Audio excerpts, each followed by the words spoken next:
What if leadership was not granted by a title or a corner office, but by the single sentence you choose to speak right now?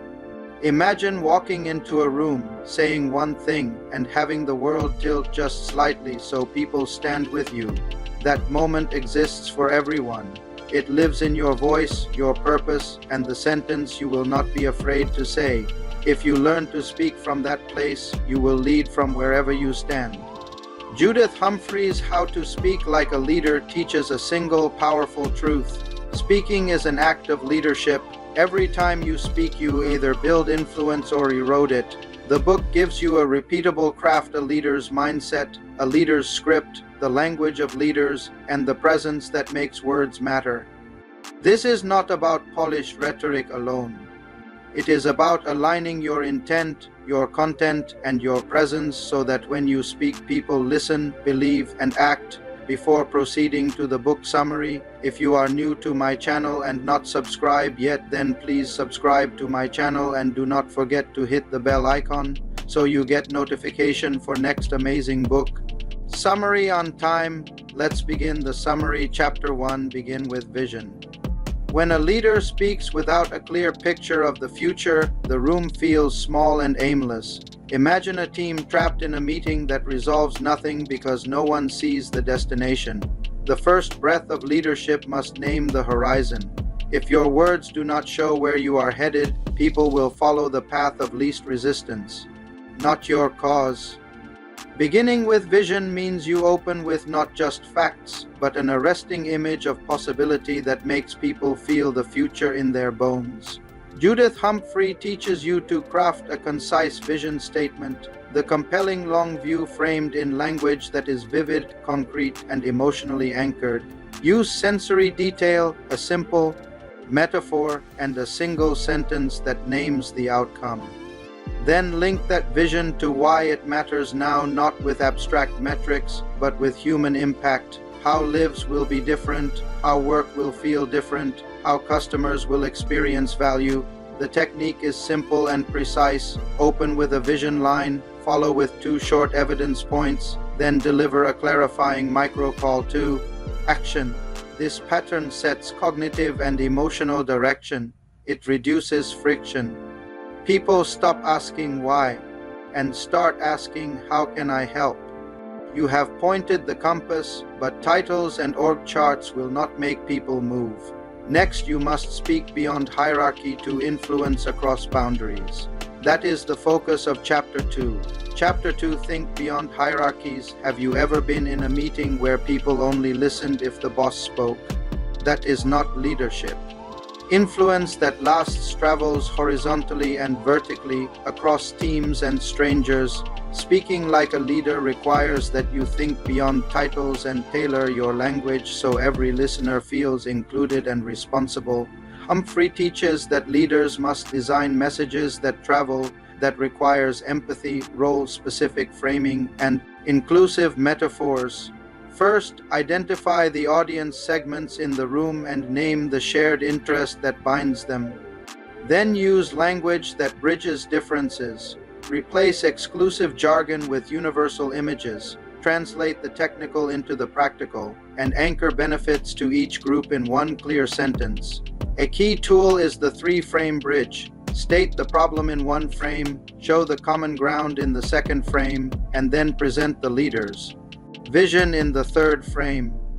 Use plural pronouns strategically, not to blandly anonymize, but to create shared ownership. Also, do not rely on rank to compel action. Invite collaboration with explicit micro-commitments like, will you test this for 2 weeks?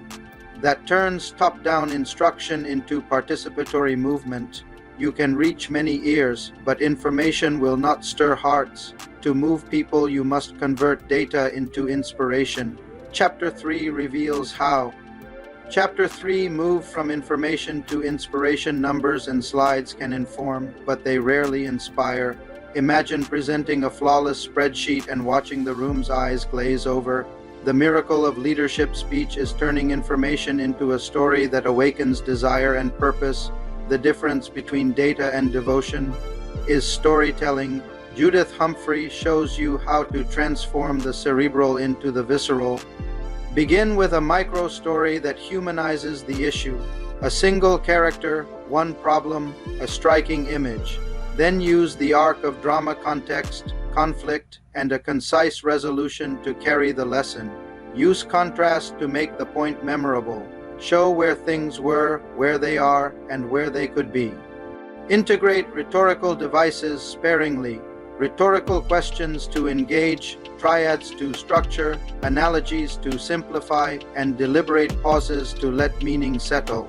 Supply a vivid, memorable line, a leader's one-liner that attendees can repeat. Finally, pair the story with a clear behavioral ask. Inspiration without a path to action is indulgence. Information without soul is forgettable. The leader's job is to do both. Move the heart, then show the next step. Stories open hearts, but tone and choice of words determine whether people follow. Words can lift or weigh. Chapter 4 teaches how to move language from negative to positive so that your speech compels rather than repels. Chapter 4 Move from negatives to positives. Negativity spreads like a slow leak. If your sentences default to problems, objections, and excuses, you will prime the room for doubt. Leaders must flip the frame, acknowledge obstacles, then rapidly re-anchor the conversation toward possibility. The mind is drawn to loss. Leaders must redirect it to gain. Humphrey prescribes reframing techniques you can use immediately. Do not suppress truth. Name the risk briefly, then pivot to the constructive alternative. Replace problem-heavy sentences with solution-forward language. Change we cannot meet that deadline into these 3 actions will let us meet that deadline. Use the formula of acknowledge plus reframe plus offer to move the group from paralysis to agency. Employ affirmative metaphors and concrete imagery because positive frames create cognitive momentum. Another tool is the yes and technique drawn from improv. Validate concerns and then add the next step. This preserves credibility while steering energy toward what can be done. Lastly, control tone. Speak in a forward-moving rhythm, not in halting negation. Language that embodies forward motion will make people act. Reframing is powerful, but it requires conviction behind the words. In Chapter 5, you will learn how to speak with conviction so that your reframes hold weight and do not sound like wishful thinking. Chapter 5 Speak with Conviction. Conviction is the invisible force that makes words heavy with meaning. 2 people can say the same sentence. One will be ignored and the other will lead a movement. Conviction is not bluster. It is anchored belief projected with calm intensity. Judith Humphrey breaks conviction down into practicable components: clarity of belief, embodied delivery, and evidence aligned to values. First, know what you truly believe and why. Second, translate that belief into a 3-part public statement: a declarative opening, a short evidence sequence, and a values-based anchor.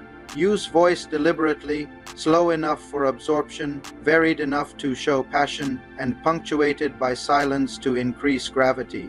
Remove hedges and filler phrases that dilute intent. Instead of "we might consider," use "we will." Do not mistake force for conviction. The mark is steadiness under pushback. Build credibility by weaving short examples of sacrifice, learning, or moral clarity. Practice the muscle of conviction by delivering declarations to a recording device and listening for signs of uncertainty. The audience senses whether you believe.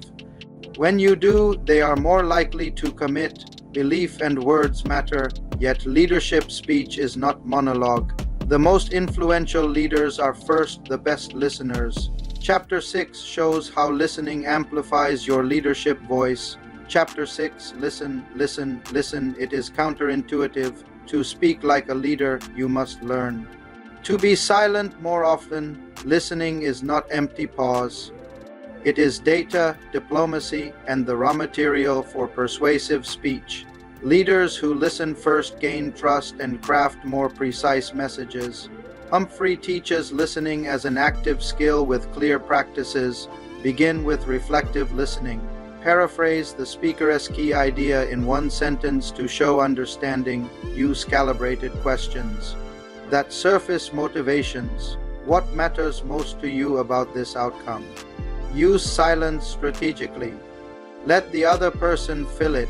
Observe nonverbal cues and name them. This builds rapport and reveals unspoken concerns.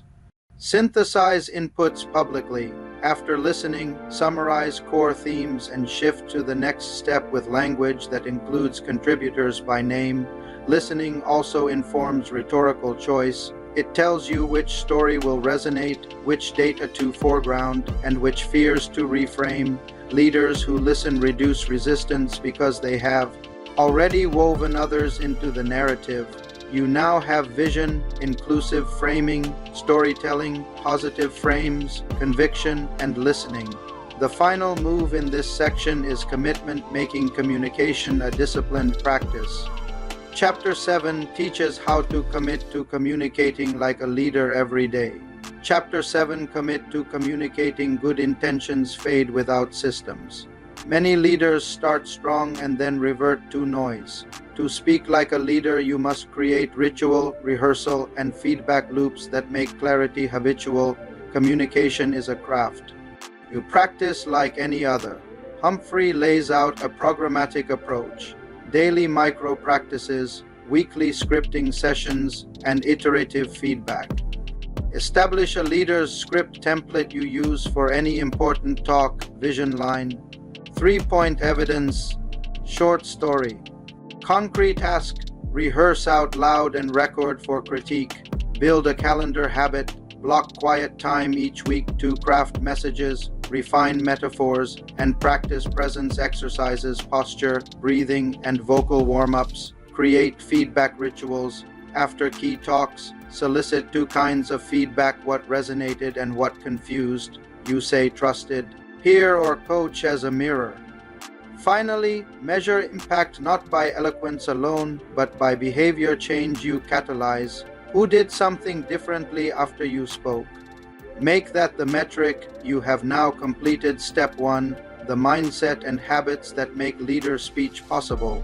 The next major move is to script yourself as a leader, to learn the exact architecture of the leader's script and the tactical openings, structures, and closes that convert listeners into followers.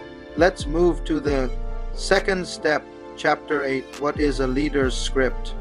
Every great speech, presentation, or casual talk that moves people has one secret pattern behind its structure. Think of it as the invisible skeleton beneath the skin of inspiration.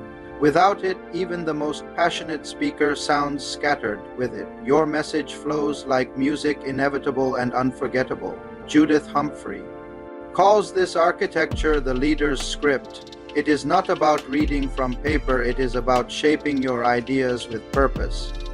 Every leader's script has 3 pillars: a beginning that hooks attention, a middle that builds the case, and an ending that calls to action. It gives your thoughts rhythm and direction so that people do not just hear you, they remember you. To craft your own script, begin by defining your single clear message, one that could fit on a t-shirt, then build everything around it: stories, statistics, emotions, and examples that prove that one point. Finally, design an ending that turns your listeners into participants, a phrase that invites them to do something. When your message has a spine, your words have life. Now that you understand the framework, the question becomes, how do you begin in a way that instantly grabs attention? Chapter 9 reveals the art of the unforgettable opening. Chapter 9 Open with a grabber. The first 10 seconds decide everything. You can either command the room or lose it forever. Leaders know that audiences do not owe them attention, they must earn it instantly. Judith Humphrey explains that a powerful opening, or grabber, must awaken curiosity and emotion at once.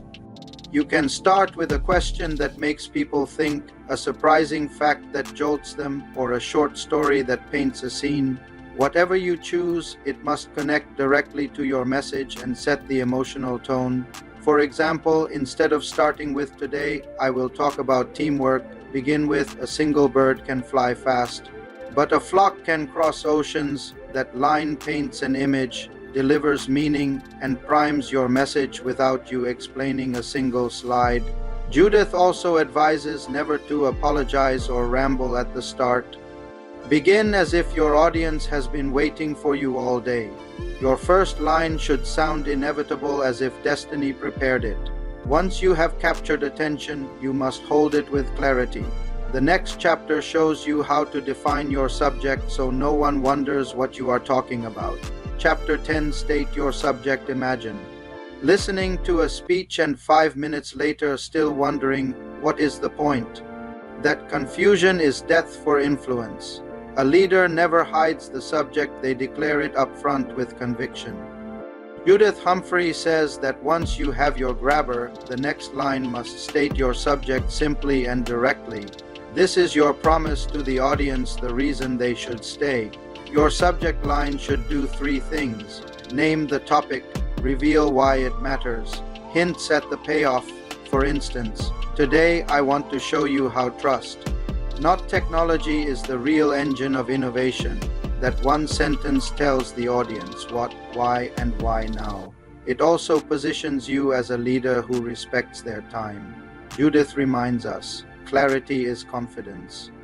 When you clearly name your subject, your authority is felt, not claimed. Once the subject is clear, your listeners look for guidance. They want to know your central message. In Chapter 11, you will learn how to lead with a message that moves minds and hearts. Chapter 11, Lead with a message. Every great communicator can answer one question instantly. If your audience forgets everything else, what one idea must they remember? That answer is your leadership message. Judith Humphrey teaches that your message is not a topic, it is a point of view. It should express belief, not description. For example, topic, teamwork in business. Message, collaboration multiplies strength. Competition divides it. Your message should be short enough to be repeated about 10 words. It should sound confident, positive, and forward-looking.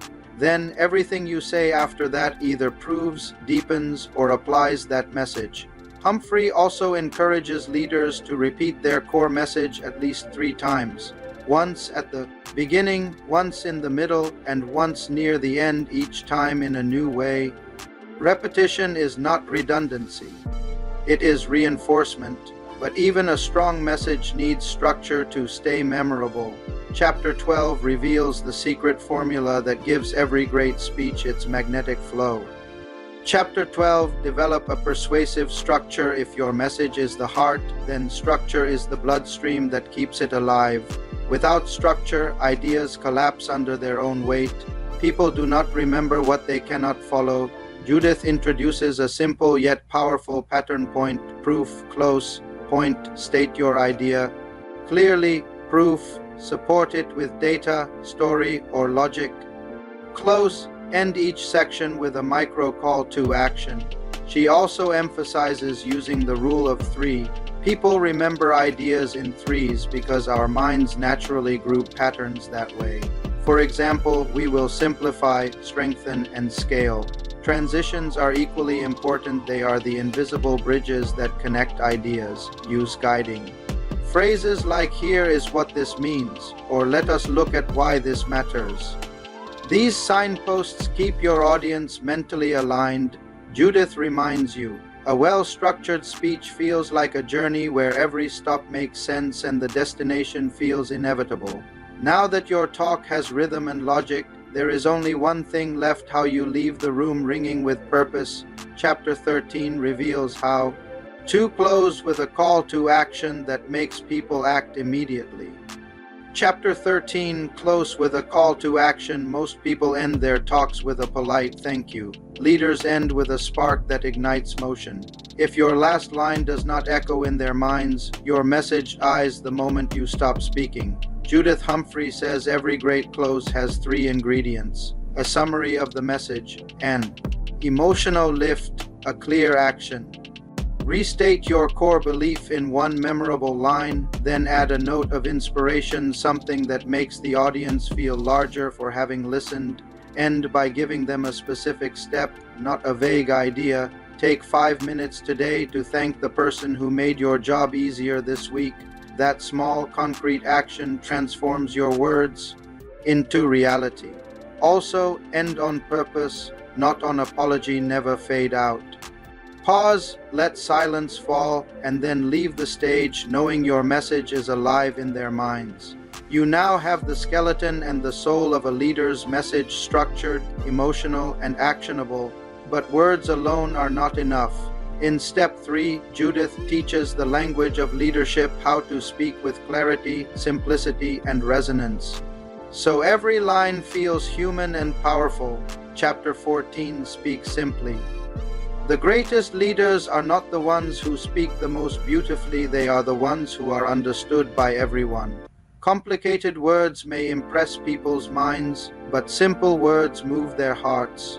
Judith Humphrey opens this chapter with a challenge. Can your message be repeated by anyone, anywhere, in one line? If the answer is no, it is too complicated. She reminds us that simplicity is not the absence of intelligence, it is the height of it. Einstein once said, if you cannot explain it simply, you do not understand it well enough. Leaders cut through noise, they strip away jargon, buzzwords, and filler. When Steve Jobs introduced the first iPod, he did not say a 5 gigabytes portable MP3 device. He said, 1,000 songs in your pocket. That is simplicity with power. It paints an image the brain cannot forget. Judith encourages you to test your speech on a non-expert. If they cannot repeat your message, simplify again. Your job as a leader is not to sound smart, it is to make everyone else feel smart. But simplicity alone is not enough. Next, you will learn how to make your message sound alive, not robotic, through the rhythm and melody of spoken language. Chapter 15, Use spoken language. There is a difference between the words we write and the words we speak. Great communicators know this. Their language does not live on paper. It breathes in the air. Judith Humphrey explains that writing is for reading. But leadership is about speaking. That means your words must flow naturally, short sentences, human phrasing, conversational tone. Instead of saying, we must implement a series of performance enhancement initiatives, say, we need to get better together. She teaches 3 secrets of spoken language. Short beats long. Break complex thoughts into rhythm. Active beats passive. Say, we made it happen, not it was made possible. Personal beats abstract. Use you, we, and I. Never hide behind distance. Your voice is your bridge to people's hearts. If your words sound natural in a conversation, they will sound powerful on a stage. But even the most natural speech must carry clarity. In the next chapter, you will learn the 3 laws of clear language that make every idea shine like glass. Chapter 16, Be Clear. Clarity is not just about being understood, it is about being trusted. When your message is clear, people stop questioning your credibility and start following your direction. Judith Humphrey introduces the 3 essentials of clarity. Focus on one idea at a time. Use familiar words. Eliminate fog words like basically, sort of, or in terms of. She says clarity comes from courage, the courage to choose. Many people speak vaguely because they are afraid of being wrong. But leadership demands decisions even in language. Clarity also means defining abstract concepts with concrete examples. Do not say we need to improve engagement. Say we will start every meeting by recognizing one great effort from the week. When your words have shape, your message has strength. Once your message is clear, the next step is to make it memorable. Chapter 17 reveals how to fill your speech with rhythm, repetition, and memorable phrasing. Chapter 17, Be Memorable. People forget most of what they hear, but they remember rhythm, stories, and emotional patterns. To be memorable, you must sound like music, not a memo. Judith Humphrey shares that memorable speech has texture. It plays with sound, structure, and symmetry. She gives practical tools. Repetition, yes, we can. Yes, we must. Alliteration bold, brave, brilliant. Contrast we came as many, but we leave as one. Stories are another weapon of memory. A short emotional story can carry more power than 10 statistics. The goal is to create mental hooks that stay long after the speech ends. Judith reminds us, memory follows emotion. When people feel, they remember. But leadership is not only about being remembered, it is also about being real. In the next chapter, Judith teaches how to speak with authenticity so your audience does not just hear your words, they believe them. Chapter 18, Be authentic in a world full of scripts and slogans. Authenticity is rebellion. People follow those who sound human, not rehearsed.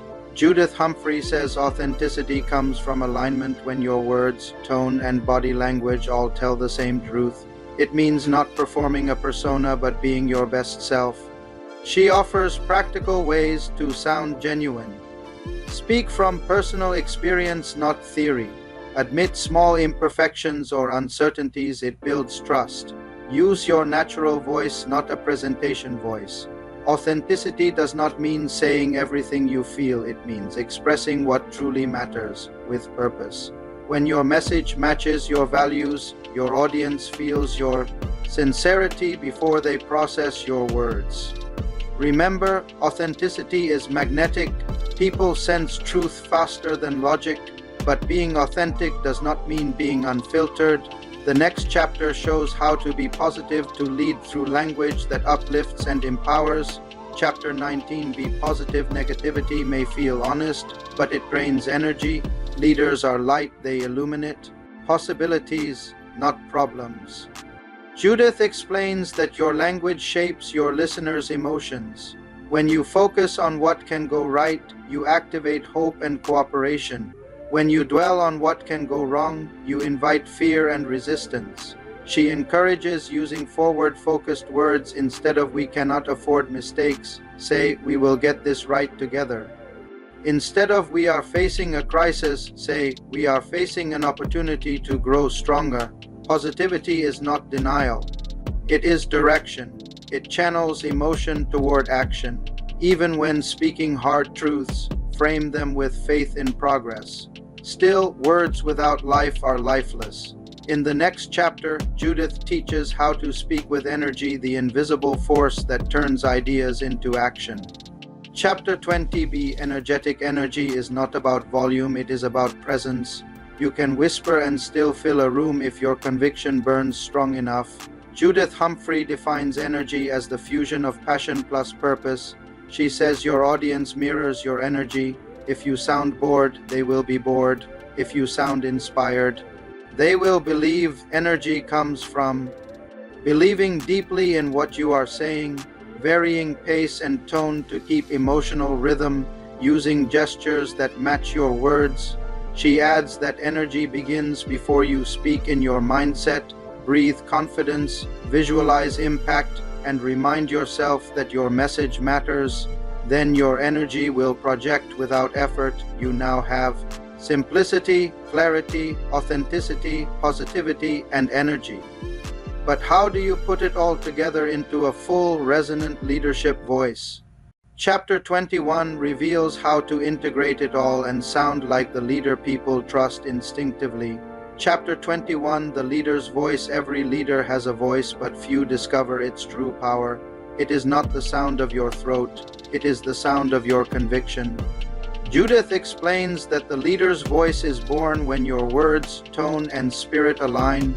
It is warm yet strong, simple yet profound, personal yet universal. Your leader's voice is not copied, it is crafted. It grows through practice, feedback, and presence. To find it, keep asking yourself 3 questions. Do my words sound like me? Do they reflect what I believe? Do they move people toward purpose? When you speak from that place, you stop performing, you start leading. Your audience no longer just listens. They follow. This step has shaped your words and tone. But next comes the final mastery, step 4. Deliver the leader's script, where Judith teaches how to command the stage with your body, timing, and confidence. That is where leadership stops being theory and becomes presence. Chapter 22, Bring Your Script to Life. A written script is just ink on paper until you breathe life into it. Words alone cannot move people, presence does. Judith Humphrey opens this chapter by reminding us that communication is a living art. Your speech should feel like a heartbeat, not a memorized essay. The way you deliver your message determines whether your audience listens or leaves. She introduces the rehearse to relate principle, practice not to perfect the words, but to connect with people. Rehearsal is where you shape your tone, rhythm, and emotion. But once you step on stage, forget the script and live the story. She suggests marking emotional cues in your notes: where to pause, where to smile, where to emphasize. A leader's delivery is a balance between preparation and spontaneity. Remember this truth: people do not remember what you said, they remember how you made them feel. But how do you make them feel when they see you? Next comes the secret most leaders overlook: your visual presence.